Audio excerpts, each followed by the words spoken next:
Hello, my dear student. Today we are going to discuss about new subtopic. This is very important. Kirchhoff's rule. Kirchhoff's rule किसके basis पे है? तो आप देखते हो ना, कहीं पे कनेक्शन रहता है बहुत सारा, ठीक ना। तो उसको हम सिंप्लीफाई करते हैं, उससे कोई लेंदी नेटवर्क रहता है उसको सिंप्लीफाई करेंगे। More than one battery one cell लगे होते हैं, ओके, किसी सर्किट में, तो उसको हम सिंप्लीफाई करेंगे किरचॉफ्स रूल के अकॉर्डिंग। समझे ना।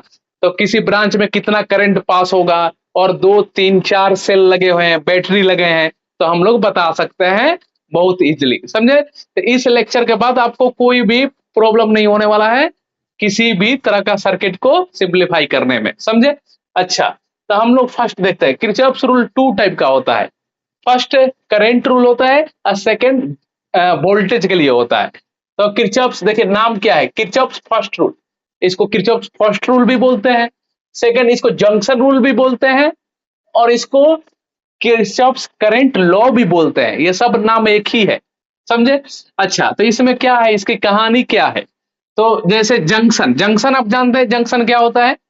Junction more than two point meet करे किसी भी पॉइंट पर, तो उसको जंक्शन बोलते हैं। जैसे जंक्शन आप बोलते हो ना, किसी कोई स्टेशन को जंक्शन है, ये नागपुर जंक्शन है, मुंबई जंक्शन है, तो वहां पे देखेंगे कि आप more than two railway meet होता है, ठीक ना, लाइन, तो उसको हम जंक्शन बोलते हैं। समझे। यहाँ भी वैसा ही, तो मोर देन टू लाइन्स। अच्छा, तो ये आपको दिखता है ना कनेक्शन कहीं पे, जैसे आपको घरों में एक पॉइंट पे जहां पे उसको वायरिंग किया रहता है, तो उसमें से इधर भी करंट जा रहा है, इधर भी करंट जा रहा है, इधर भी जा रहा है, ठीक ना। मान लेते हैं कि ये देखिए ये जंक्शन है, जंक्शन है, यहाँ पर इधर से एक कुछ करंट आ रहा है, ठीक ना, I1 आ रहा है, इधर से I2 आ रहा है, ओके, इधर I3 बाहर जा रहा है, इधर I4 बाहर जा रहा है, ठीक ना। ये क्या है, ये जंक्शन है, यहाँ पे more than two line meet कर रहा है, तो इसको हम क्या बोलेंगे, इसको जंक्शन बोलेंगे। अच्छा, तो फर्स्ट रूल में क्या है, तो जितना नंबर ऑफ करंट एंटरिंग करेगा उतना ही करंट नंबर टोटल करंट क्या होगा, लिविंग करेगा यहां से। ओके, समझ गए। तो जैसे मान लेते हैं कि ये 2 एम्पियर करंट है, ये हमारा 2 एम्पियर है, ये I3 I2 हमारा 8 एम्पियर है। अब मान लेते हैं कि I3 ये बाहर निकल रहा है, ओके, ये हमारा 4 एम्पियर है, तो इसका कैसे बताएंगे। समझे। अच्छा, तो इसको किरचॉफ्स करंट लॉ को कैसे करेंगे हम, total sum of algebraic sum of current, algebraic sum of entering current, entering current जितना आ रहा है, equal to total algebraic sum of current leaving from the junction, leaving from the junction, the junction, okay. तो ये हमारा क्या है, algebraic sum of entering current, जितना आ रहा है जंक्शन के पास, और करंट एट जंक्शन, ओके, उतना ही क्या करेगा, बाहर भी निकलेगा। तो जैसे देखिए ये I1 डायरेक्शन, आप देखिए ये किधर आ रहा है, ये जंक्शन के पास में आ रहा है। तो कोई और भी पास में आ रहा है क्या, जो जंक्शन के पास में, हाँ I2, तो हम क्या लिख देंगे I1, okay, I1 plus I2 entering, I1 plus I2 I equal to कितना लिविंग कर रहा है। तो ये I3 देखिए जंक्शन से दूर जा रहा है, जंक्शन से अवे जा रहा है, तो ये I3 प्लस I4, तो I3 प्लस I4, ये क्या हो जाएगा, entering equal to the total means leaving. Okay, तो हम क्या लिख देंगे, I1 plus I2 this side minus I3 minus I4 equal to total summation of current 0। तो इसको ऐसे भी लिखते हैं कई लोग, summation of total current equal to 0। समझे ना। अच्छा, अच्छा, तो ये क्या हो जाएगा, ये जैसे मान लेते हैं कि ये I4 कितना है, तो ये 2 है, ये हमारा करंट पास में जो जा रहा है, तो करंट पास में कितना जा रहा है यहाँ पे, तो I1 2 एम्पियर है यहाँ पे, ओके, I1 2 एम्पियर है, और I2 क्या है, ये भी पास में जा रहा है, 8 एम्पियर है, ओके। I3 क्या जा रहा है, दूर जा रहा है, तो हम 8 एम्पियर, 4 एम्पियर I3 है, ये 4 एम्पियर, तो ये मिसिंग है, तो I4 कैसे बताएंगे? तो इसको इस तरफ भेजेंगे, तो 10, 8 + 2 10, 10 - 4 तो 6, I4 कितना मिल जाएगा हमको? 6 एम्पियर। ओके, तो ये कितना हो गया? यहाँ पे मिसिंग जो है 6 एम्पियर। कैसे आपने बताया कि आप समझ रहे हो कि जितना ये गया है, एंटर हुआ है जंक्शन के पास, जितना गया है उतना ही जंक्शन से बाहर भी निकलेगा, समझे ना? क्यों? क्योंकि ये कोई स्टोर नहीं है, यहाँ पे स्टोर करने का कुछ भी नहीं है, समझे? यहाँ पे कुछ भी स्टोर करने का ऐसा कुछ नहीं है कि कैपेसिटर है, कुछ अलग चीज है, ठीक है ना? कुछ भी नहीं है स्टोर करने का, तो यहाँ पे स्टोर होने का सवाल ही नहीं हो रहा है, समझे? तो जितना पास में आए हैं 10 ampere, 2 ampere, 8 ampere towards the entering means near to the junction गया है, जंक्शन के तरफ गया है, तो बाहर भी 10 ही एम्पियर निकलना है, इसीलिए यहाँ पे 4 और यहाँ पे मिसिंग क्या है? तो 6 है, समझे? अच्छा, तो यही है हमारा Kirchhoff's current law, total algebraic sum of current equal to 0। Okay, entering जितना करेगा उतना ही लीविंग करेगा, उतना ही बाहर निकलना है, क्योंकि यहाँ पे इस जंक्शन पे कोई स्टोर करने का कुछ भी नहीं है वहां पे, समझे? अच्छा, ये किसके बेसिस पे काम करता है? तो हम लोग जानते हैं कि करंट किसके बेसिस पे काम करता है? चार्ज के बेसिस पर। तो यहाँ पे क्या हुआ?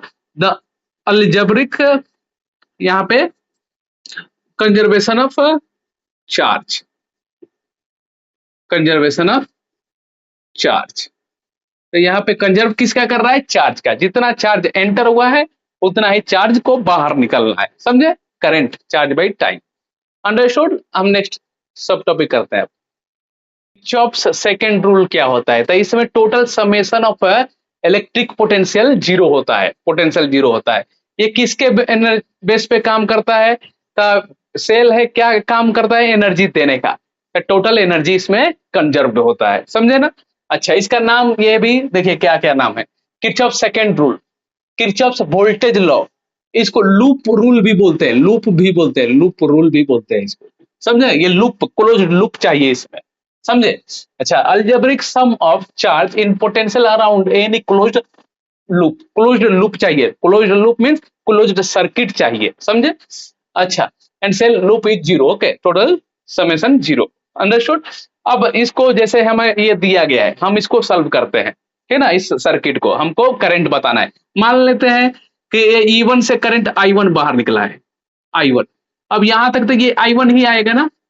अच्छा, अब ये जितना बाहर निकला है ना प्लस टर्मिनल से, उतना ही मतलब 10 एम्पियर करंट बाहर निकला है, तो उस सेल में 10 एम्पियर ही करंट जाना है, फिर जितना बाहर निकला है उतना ही लौट के आएगा उस सेल में। तो ये जैसे जैसे यहाँ गया ना, इसे ऐसे करंट उतना ही आएगा, तो गया इसमें I1 है, बाहर निकला है, तो I1 ही इसमें आना है, अंदर माइनस से नेगेटिव टर्मिनल से I1 ही करंट अंदर जाएगा, समझे? I1 ही जाएगा, अंडरस्टूड?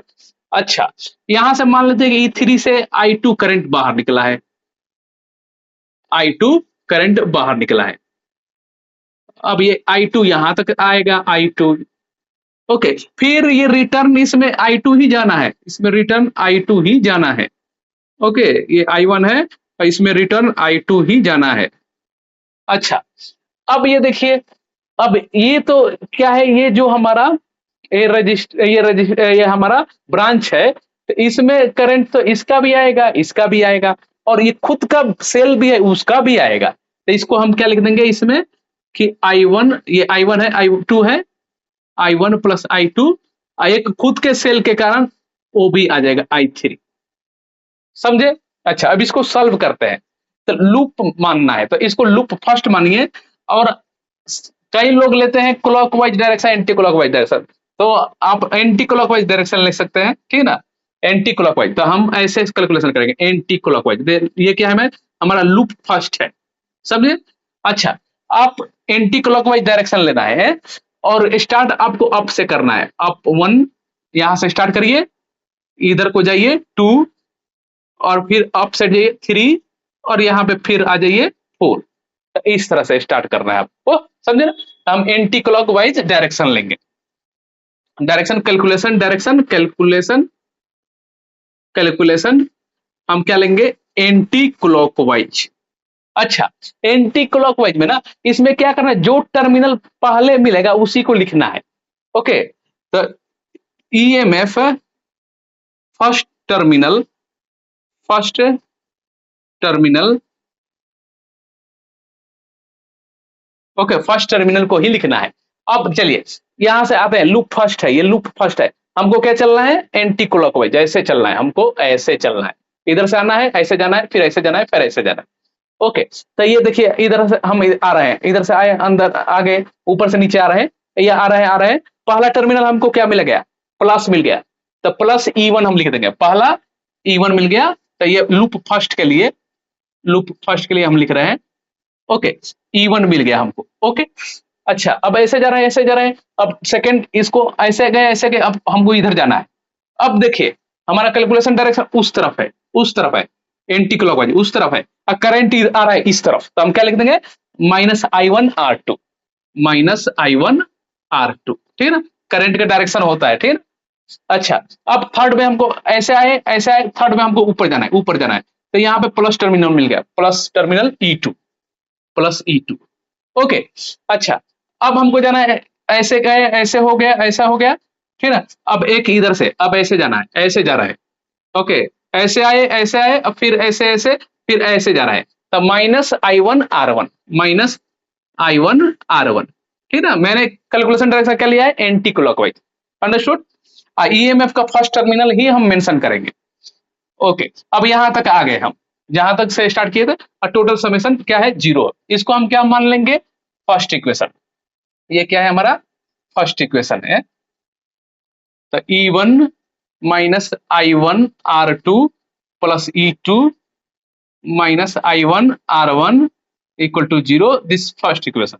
ओके, अब लूप सेकंड, लूप सेकंड ये है हमारा, तब यहाँ पे ये लूप सेकंड ले लीजिए, तब लूप सेकंड का भी लिखिए, लूप सेकंड का। अच्छा, अब कहां से चलेंगे, अप साइड से चलिए, मतलब यहां से चलिए, ऐसे आपको चलना है, ऐसे एंटी क्लॉकवाइज, ऐसे चलना है, समझे। तो ये यहां से ऊपर से आ रहे हैं, ऊपर से आ रहे हैं। अब इसमें कोई भी नहीं है, सिर्फ हमको बैटरी मिला, तो -E2, -E2 फर्स्ट टर्मिनल हमारे को माइनस मिला। अब ऐसे चलना है, ऐसे चलना है, अब ऐसे जाना है हमको, है ठीक है ना, ऐसे चलने का हमारा डायरेक्शन है एंटी क्लॉकवाइज। तब उसी डायरेक्शन में करंट भी है, तो हम क्या लिख देंगे, plus I2 R4। Okay, I2 R4। अब हमको कहाँ जाना है, ऊपर जाना है, ठीक है ना, ऊपर एंटी क्लॉकवाइज है, ऐसे ऐसे ऐसे। अब उधर ही करंट भी जा रहा है, तो पहला हमको टर्मिनल मिल गया -E3, माइनस टर्मिनल मिल गया, छोटा सा, छोटा वाला है वो माइनस है, ठीक है ना, बड़ा वाला प्लस है, -E3।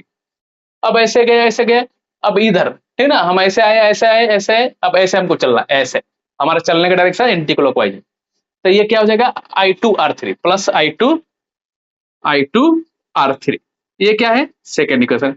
बस यही हमको लिखना है, अंडरस्टूड। इस तरह से आपका सॉल्व हो जाएगा। ओके, यही इक्वेशन फर्स्ट और सेकंड मान लीजिए, उसके बाद इसी को सिंप्लीफाई मारिए तो हो जाएगा। अच्छा, हम इसी पर क्वेश्चन भी करते हैं, ठीक है ना। ये E1 क्या दिया है, 2 वोल्ट, R1 इक्वल टू दिया है 4 ओम, R2 दिया है 2 ओम, और ये जो भी ये वैल्यू दे रखा है वहां पे, तो हम इसको पुट करते हैं, ठीक है ना।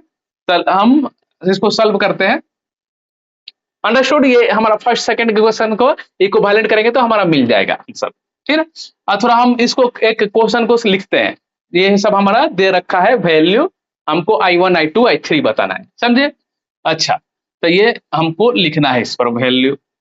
तो ये हमारा फर्स्ट इक्वेशन था, इस पर सब्स्टिट्यूट करते हैं, सब्स्टिट्यूट कर ले वैल्यू, उसके बाद सॉल्व करें कि कितना करंट किस ब्रांच में जा रहा है। अच्छा, तो E1 क्या दे रखा है लूप फर्स्ट के, तो E1 हमारा 2 वोल्ट दे रखा है, तो E1 2 वोल्ट हम रख देंगे। ओके, अच्छा, उसके बाद -I1 R2, -I1 R2 क्या दे रखा है, -I1 R2, 2 ओम, तो -2I1। ओके, E2 के क्या दे रखा है वहां पे, E2 4 वोल्ट, तो +4 वोल्ट, -I1 R1 कितना दे रखा है 4, देन -4I1।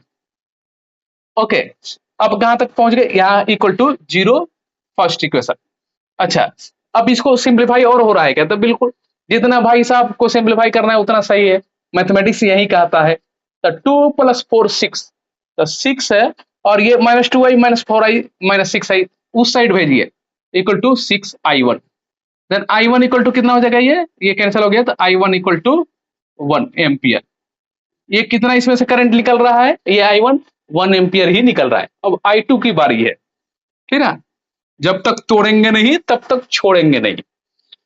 देन -E2 दे रखा है 4, तो -4, ओके, प्लस, तो प्लस R4 कितना दे रखा है 4, 4I2, ओके, -E3 दे रखा है 6, -6, ओके, प्लस I2R3, तो I2R3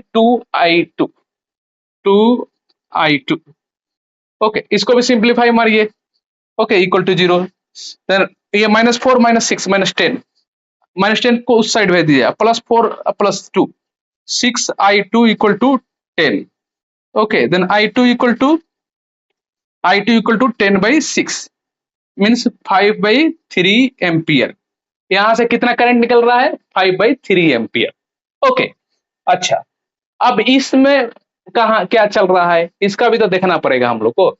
तब उसमें E2 के थ्रू कितना चल रहा है, तो I1 plus I2 plus I3, okay, इसको सब्स्टिट्यूट कीजिए। I1 क्या रखा है 1, I2 क्या रखा है 5/3, और क्या है हमारा अननोन, ये है, ओके, -I3।